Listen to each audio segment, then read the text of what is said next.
The night was unusually quiet in Ridgewood Village. Even the wind, which always howled through the old pine trees, seemed to hold its breath. Amaan walked down the narrow road, his phone light flickering like it was scared of the darkness itself. He wasn't supposed to be outside this late, not after what had happened last week, but he needed answers. His sister Zara had vanished without a trace, leaving behind nothing except the strange claw marks on her bedroom door, and a single whisper Amaan still heard in his nightmares. Amaan's footsteps echoed in the silence, each one sounding like it didn't belong to him. The entire village had changed after the disappearances started.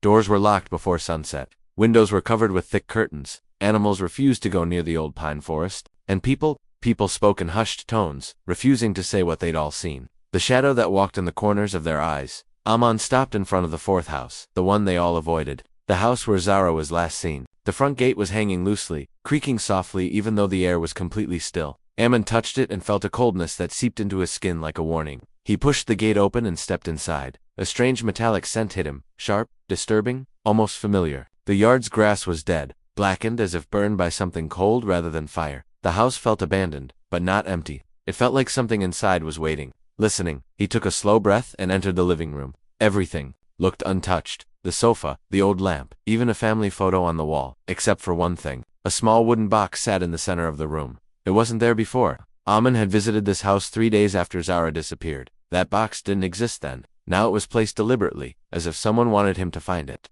The box was carved with ancient, twisting symbols that seemed to shift when he tried to focus on them. And the lid had fresh nail marks on it. Deep, violent, as if someone inside had fought to escape. Amaan felt the air around him tighten. It was cold, unnaturally cold. He knelt beside the box and then he heard a whisper, soft, trembling, coming from inside the box. His breath hitched. At first it sounded like a distant wind, but then it grew clearer. A woman's voice, broken, terrified, calling his name, Amaan. He froze. Amaan, don't open it. He's standing right behind you. Amaan's heart lurched into his throat. His fingers trembled as he slowly turned his head. The room behind him was empty, but the shadows on the wall were wrong. One of them was taller than anything in the room. Slender, distorted, slowly bending toward him. He stumbled back, knocking over a table. The shadow twisted violently, as if angered. Amaan grabbed the box without thinking, and the whisper inside screamed. No, run. Amaan bolted out of the house, clutching the box to his chest. The door slammed shut behind him with a force that nearly shattered the wood. The moment he stepped outside, the temperature rose again. But the whisper didn't stop. It breathed, it pleaded, it begged. Don't take me back there. Please. Amaan ran until his legs burned, not stopping until he reached his own home. He locked every door, shut every window, switched on every light, but the box kept whispering, sometimes softly, sometimes sobbing, sometimes screaming his name until the glass trembled. His mother heard it, his neighbors heard it, everyone heard it. And then at 3:11 a.m., the whisper changed. That it became Zara's voice. Amaan, he has me. He's coming for you next. Amaan's blood ran cold. He looked at the box slowly, his shaking hands hovering over the lid. He knew opening it could mean death, could mean letting something out, something ancient, something hungry. But he also knew one thing. If Zara's voice was real, if she was truly trapped, he had no choice. He placed his trembling fingers on the carved lid and whispered, I'm coming for you. Just hold on. The box clicked. Something inside shifted, and the lights in his house flickered violently as a deep growl echoed from the darkness. Behind him, not human, not animal, something older, something that had been waiting. The night was unusually quiet in Ridgewood Village. Even the wind, which always howled through the old pine trees, seemed to hold its breath. Amaan walked down the narrow road, his phone light flickering like it was scared of the darkness itself. He wasn't supposed to be outside this late, not after what had happened last week, but he needed answers.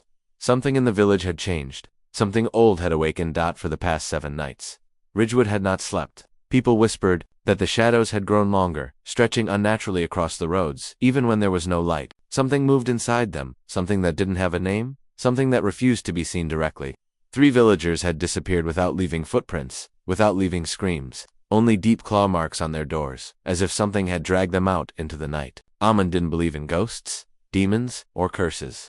He was the kind of person who needed proof, logic, and explanation. But that belief had died the moment he saw the fourth house. The house that didn't belong to anyone anymore. The house stood at the edge of the village, half drowned in darkness. Its windows were pitch black like eyes that refused to blink. The door was cracked open, and a faint shimmer of cold fog leaked out from inside. Amaan's legs trembled when he stepped closer. The dirt path leading to the door had long, deep, drag marks, as if someone had been pulled inside while fighting for their life. His throat tightened. He swallowed, and then he pushed the door open. The moment he entered, the temperature dropped so fast that his breath became visible. The air smelled metallic like rust, old blood, and something else. Something rotten. The living room looked untouched, frozen in time.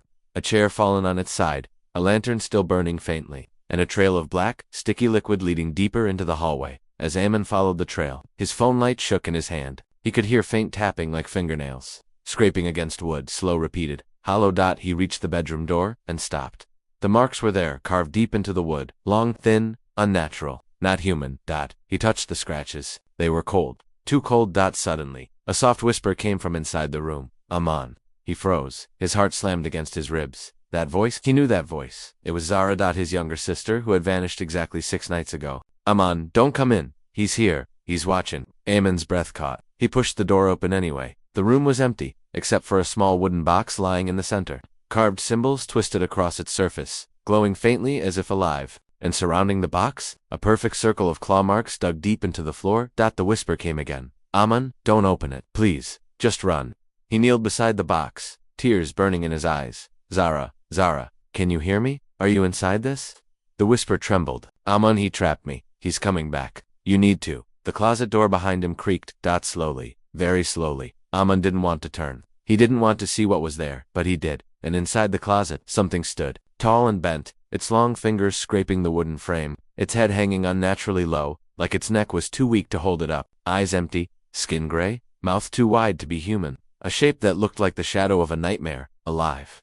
It stepped out silently, smoothly, and its shadow filled the room like spreading ink. The whisper inside the box screamed, Amaan, run. But his legs wouldn't move. The thing was inches away from him now, breathing, watching, smiling. That was the night. Ridgewood's curse found Amaan, and he finally realized, some shadows don't follow you. Some shadows wait for you to come to them. The front gate was half open, swinging gently, even though the air was dead still. It didn't move like a normal gate. It moved as if something invisible had just walked through it moments ago. The hinges creaked with a slow, aching sound that crawled under Amaan's skin like cold fingers. A faint metallic smell drifted out from the yard. Sharp, sour, thick, the unmistakable smell of something rotten. But it wasn't the smell of flesh alone. It was older, staler, a scent that felt ancient, like the air inside forgotten tombs. Amaan covered his nose, but the smell clung to his breath, filling him with a sudden nausea that twisted in his stomach. The yard soil was disturbed. Deep footprints older than a day, and drag marks fresher than an hour. Something had been pulled toward the house. Something heavy, something unwilling.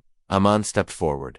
The moment his shoe touched the ground inside the gate, a violent chill shot up his spine. It wasn't the type of cold that made your skin shiver. It was a deeper cold, like the temperature inside his bones had dropped. His breath turned white instantly, fogging the air in front of him. The cold was unnatural. It felt controlled, deliberate, as if the air itself was watching him. Every part of his body screamed to turn around, but he didn't. He kept walking. The silence was suffocating. Not even insects chirped. Not a single leaf rustled. Even his footsteps sounded muffled, like the ground was swallowing the sound before it reached the air.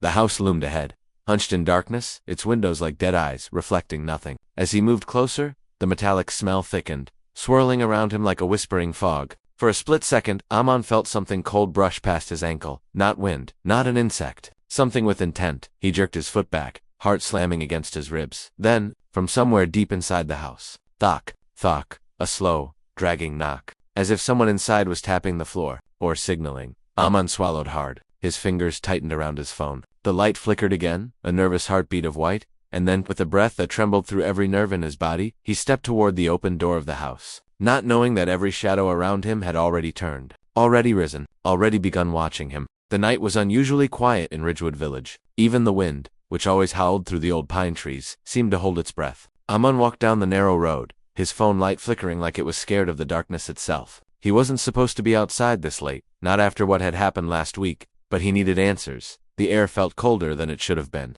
It wasn't the kind of cold that came from winter. It felt older, heavier, like something unseen was breathing against his skin. Each step Amaan took echoed softly on the damp asphalt, the sound swallowed almost instantly by the suffocating silence surrounding him. The village, normally alive with the faint hum of nightlife, looked abandoned, as if every door and window were watching him, waiting for him to turn back. Amaan's heartbeat thudded in his chest when he passed Mrs. Granger's abandoned house. The old wooden structure looked darker than the rest, its windows pitch black, like empty eye sockets staring straight at him. Last week, this was where the screams came from. High-pitched, terrified, human, but not quite. People said it was an animal. Others said it was a prank. But Amaan had heard something that night, a whisper buried inside that scream calling his name. As he moved closer, his phone light glitched again, dimming until the path ahead blurred into shadows. Amaan tapped the screen, but the light only sputtered before settling into a weak glow. The tall pine trees around him swayed ever so slightly, branches creaking like old bones scraping against each other. Somewhere deep inside the forest, something shifted, something slow,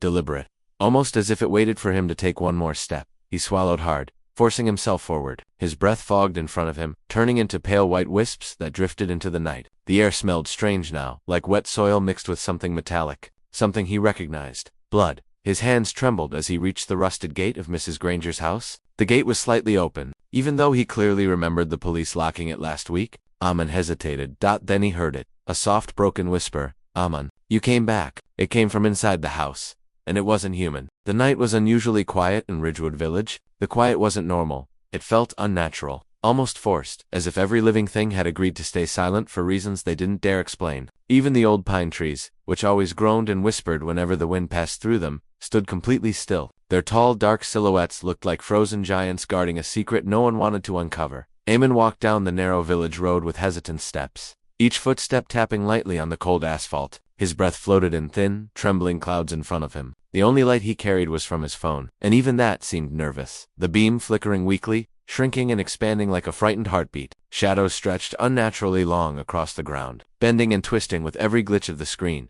He wasn't supposed to be outside this late. Everyone had warned him, his mother, his friends, even the old shopkeeper who rarely spoke. But Amaan couldn't listen. Not after what happened last week. Not after the scream that echoed through the village, ripping the night apart. A scream no one had been able to explain. A scream that sounded like someone Amaan knew. Someone he shouldn't have heard. Because she had been missing for months, the memory pressed against his mind like a weight. Last week, he had stood at the edge of his room window when the scream tore through the air. High, sharp, filled with terror. But hidden inside it, beneath the layers of fear and agony, had been something else. A faint whisper, a familiar voice, and that whisper had said his name. Now, as Amaan walked deeper into the village's silent spine, the darkness felt thicker, almost alive. Houses stood with their windows tightly shut, doors bolted, curtains drawn as if trying to block out something only they could sense. Street lamps flickered one after another, creating a broken rhythm of light and shadow that followed Amaan like a stalking creature. He paused for a moment, tightening his grip on the phone. His fingers were cold and trembling. The air around him felt heavy. Every breath tasted metallic, as if the night itself were dying slowly. The incident from last week haunted him like a half-opened door he was terrified to close and equally terrified to step through. Amaan swallowed hard and kept walking. Somewhere far behind